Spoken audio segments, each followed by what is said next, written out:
This video is sponsored by SBO Digital Marketing. Join SBO Digital Marketing work from home opportunity, mobile based part-time job, perfect for students and homemakers and job seekers.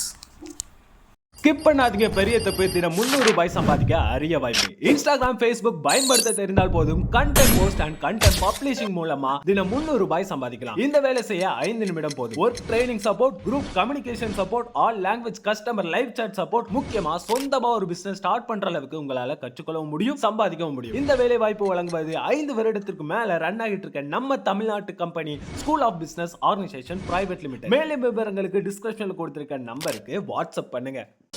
Welcome to Tamil vlog YouTube channel. இன்றைக்கி நம்ம பார்க்கக்கூடிய திருத்தலம் எந்த திருத்தலம் அப்படின்னு பார்த்தீங்கன்னா அருள்மிகு ஸ்ரீ குற்றம் பொறுத்த நாதர் திருக்கோவில் பற்றி தான் இந்த வீடியோவில் வந்து நம்ம பார்க்க போகிறோம். இந்த திருக்கோவில் எங்கே இருக்குதுன்னு பார்த்தீங்கன்னா தமிழ்நாடு மாநிலம் நாகப்பட்டினம் மாவட்டத்தில் இருக்கக்கூடிய தலை ஞாயிறு அப்படிங்கிற ஊரில் இந்த திருக்கோவில் வந்து அமைந்திருக்கின்றது. இந்த திருக்கோவிலுடைய பொது தகவல் என்னென்னு பார்த்தீங்கன்னா, இத்தல விநாயகர் சித்தி விநாயகர் என்ற பெயரில் அருள் பாலிக்கின்றார்.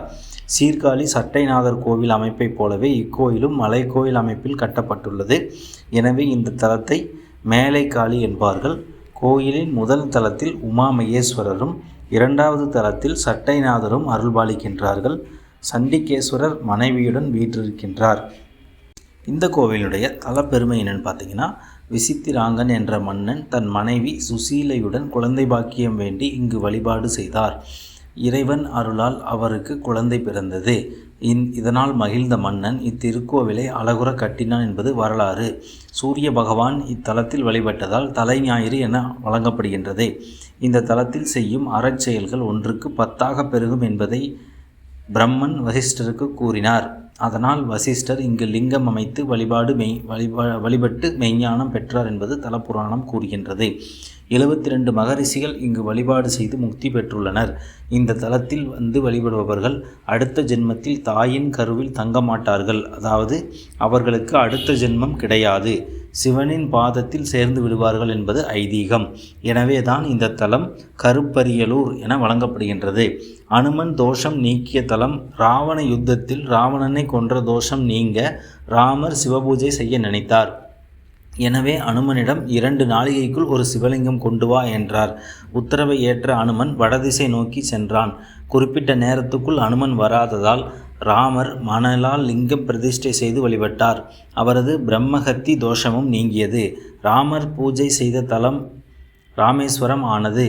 தான் வருவதற்குள் லிங்கம் பிரதிஷ்டை செய்ததை அறிந்த அனுமன் வருந்தினான்.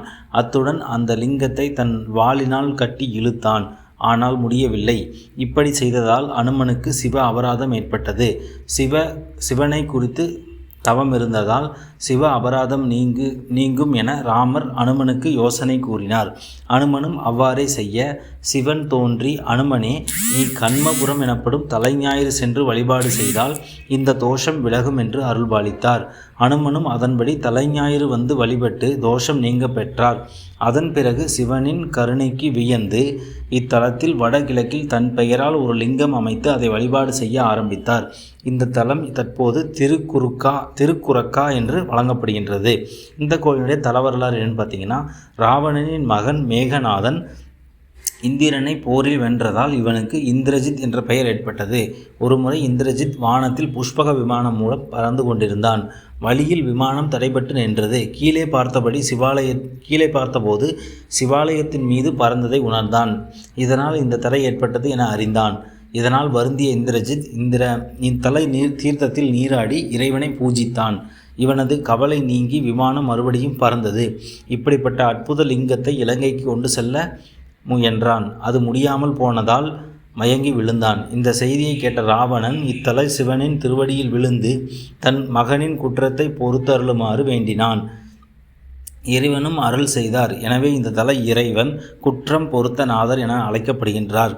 இந்த திருக்கோவிலுடைய திருவிழாக்கள் என்று பார்த்தீங்கன்னா, திருக்கார்த்திகை, திருவாதிரை ஆகிய நாட்களில் சுவாமி புறப்பாடு, சிவனுக்குரிய அனைத்து விசேஷங்களும் சிறப்பாக கொண்டாடப்படுகின்றது.